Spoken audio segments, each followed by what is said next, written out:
President Donald Trump declared Sunday afternoon that the anti-fascist left-wing movement known as Antifa will be designated as a terrorist group. The United States of America will be designating Antifa as a terrorist organization, the president tweeted.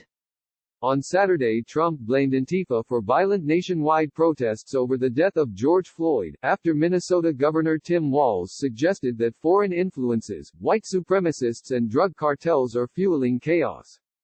It's Antifa and the radical left. Don't lay the blame on others. Trump said in a tweet on Saturday, referring to the militant far-left movement, short for anti-fascism, that is known for violence. Widespread looting, arson and violence continued in Minneapolis and multiple other major cities across the U.S. on Saturday, leaving 3 dead and dozens more injured. It was the third day of such demonstrations.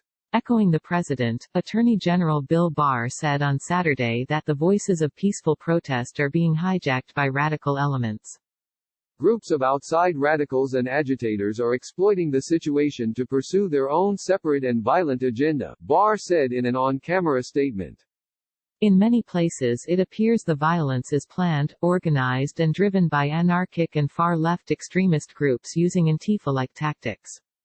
It is a federal crime to cross state lines or use interstate facilities to incite or participate in violent rioting, and we will enforce those laws, he added, saying that the FBI, U.S. Marshals, DEA, ATF and U.S. Attorneys' offices would fully support local and state law enforcement in restoring order and cracking down on violence.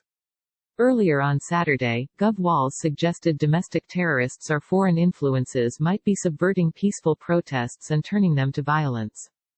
Walz said the riots in Minneapolis had begun to resemble a military operation, and that he was actively weighing whether to accept military and intelligence assistance from the Pentagon. Last night is a mockery of pretending that this is about George Floyd's death, or inequities, or historical traumas to our communities of color, said Walz, a Democrat.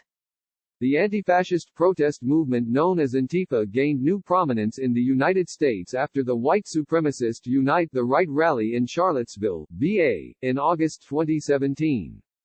In Charlottesville and at many subsequent events held by white supremacists or right-wing extremists, Antifa activists have aggressively confronted what they believe to be authoritarian movements and groups.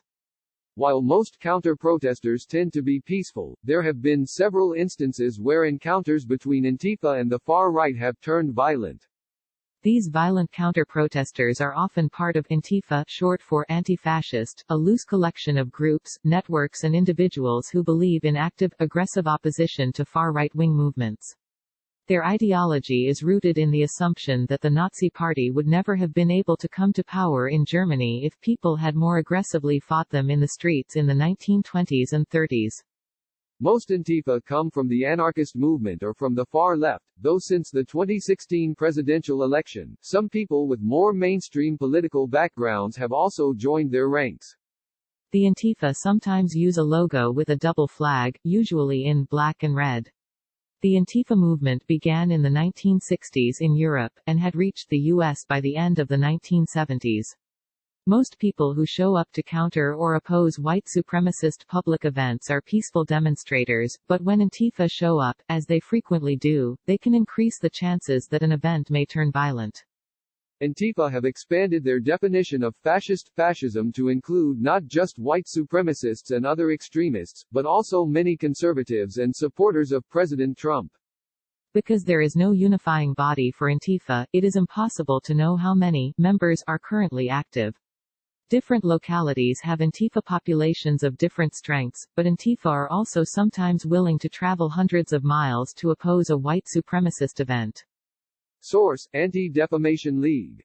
The situation in Minneapolis is no longer in any way about the murder of George Floyd, it is about attacking civil society, instilling fear, and disrupting our great cities, Walz said.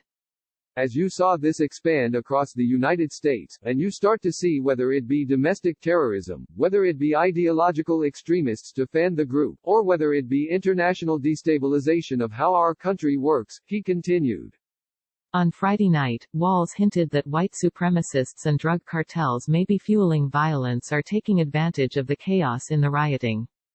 pressed by reporters on rumors that white supremacists were secretly infiltrating Black Lives Matter protests and instigating violence, Walz said, "My suspicions and what I've seen on this, yes.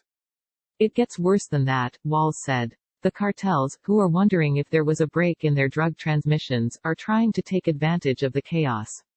That's why this situation is on a federal level.